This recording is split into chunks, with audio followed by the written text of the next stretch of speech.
దాన్ని పులిహార అనుకోండి, భజన అనుకోండి, ముఖస్తుతి అనుకోండి, పొగట్టు అనుకోండి, ఆ చిన్న లౌకికం ఏదైతే ఉందో అది మస్ట్ అండ్ షుడ్గా ఎవరిబడి మెయింటైన్ చెయ్యాలి.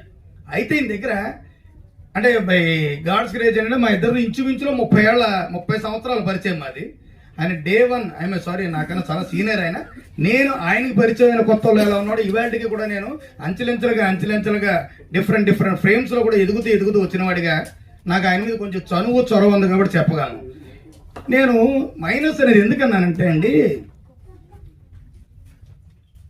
అన్నం తిను అని చెప్పి తల్లి పిల్లాడిని అన్నం తిను అని చెప్పి లాలించచ్చు, బుజ్జగించవచ్చు, తిన అని కొట్టి తినిపించవచ్చు, 2 రకాలుగానే కూడా తినిపిస్తుంది. కానీ ఆన్ స్క్రీన్కి వచ్చింది దాకా యాజ్ ఎ డైరెక్టర్గా ఆయన చేసేది మంచి పనే, కానీ చెప్పే విధానం ఏంటంటే టు బి ఫ్రాంక్ ప్రొఫెషనల్ డైరెక్టర్గా అక్కడ కొంచెం హార్ష్గా, కొంచెం గట్టిగా ఉంటుంది. బికాజ్ ఆఫ్ ఆయనకి ఏది కావాలో అది రాబట్టుకోవడం కోసం చేసే పనే. కానీ ఎంత పెద్ద ఆర్టిస్ట్ గానే ఒక డైరెక్టర్ అనేవాడు ఫస్ట్ టేకో సెకండ్ టేకో హలో ప్లీజ్ ఫస్ట్ టేక్